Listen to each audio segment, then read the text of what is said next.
There's nothing quite like the adrenaline rush of a shopping spree. But for many of us, that no longer means walking around shopping malls. It means shopping online. That's one reason why experts are saying we're in the beginning stages of a retail apocalypse. But are we?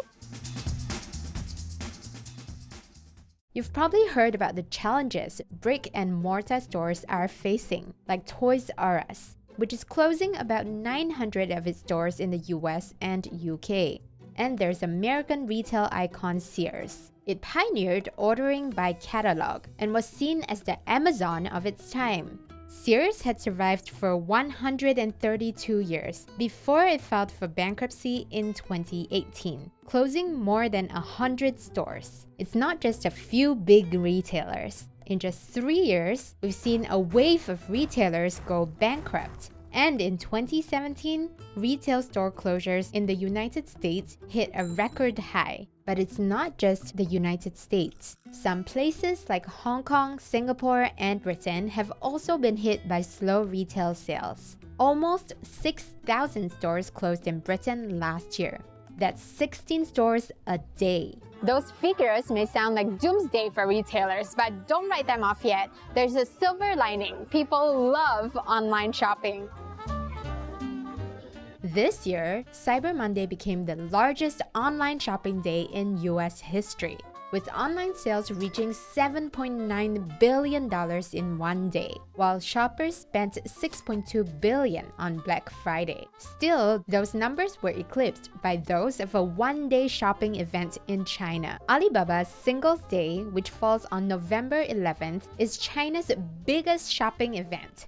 This year, it made a staggering $30.8 billion in 24 hours. China is the largest e-commerce market in the world. The US comes in at number 2, and the rest of the world makes up about a third of global online sales. But how large is the e-commerce market exactly? Well, for all of 2017, American consumers spent a whopping $453 billion online. That sounds like a lot. But Chinese consumers spent more than twice of that, totaling more than $1 trillion. The spectacular e-commerce numbers are the reason why many think physical retail is dying out. But let's take a closer look at the story behind the numbers.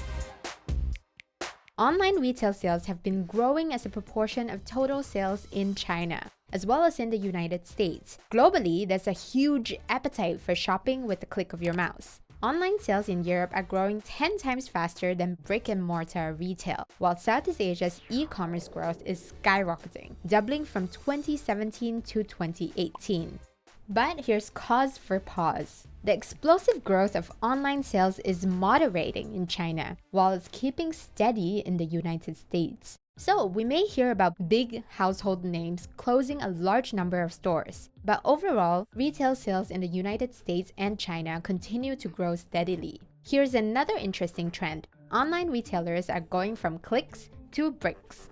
Amazon, for instance, has opened about 20 bookstores, at least 6 Amazon Go convenience stores, as well as its 4-star store. You guessed it. It's a store that only stocks products rated 4 stars and above on the Amazon website. Alibaba is China's answer to Amazon, and it owns Taobao, China's largest shopping website. I'm here at Alibaba's first Taobao store in Singapore. Taobao is known for its enormous catalog, selling pretty much anything you could possibly imagine. But its store in Singapore carries only a selection of some of its coolest items. Would you like a chicken wing pillow? Well, you can't quite bring it home, but you can scan the QR code and order it online.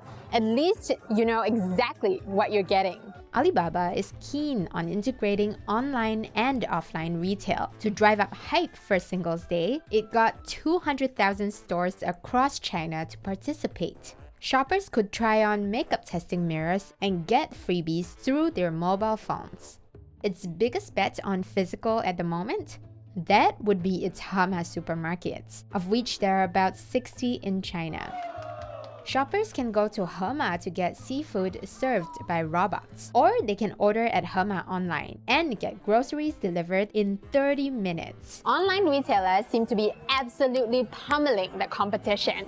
So why are Alibaba and Amazon bothering to open physical stores? First of all, while sales from their brick-and-mortar stores may not quite be as mind-boggling as their online figures, there is evidence that shoppers who buy in-store end up purchasing more from their online stores. And here's what's even more valuable: the data. Opening physical stores provides tech giants with even more data about shopping behavior, likely helping Alibaba and Amazon get even better at making irresistible offers to both online and offline shoppers. Mall operators and more traditional retailers also want to get in on the action. Asian real estate company CapitaLand brought in Taobao for its mall in Singapore, and it will also open the country's first online and offline mall, which will include robots, automation, and facial recognition technology. Despite their love for online shopping, many customers still want to try on products in-store. More importantly, they want to buy. So it's up to retailers if they want to bring on the retail revolution or face the apocalypse. Hi everyone, it's Sinan. Thanks for watching. If you want to check out more of our CNBC videos, click here. As usual, please feel free to leave any future suggestions for videos in our comment section. That's all for now. Don't forget to subscribe. See you next time.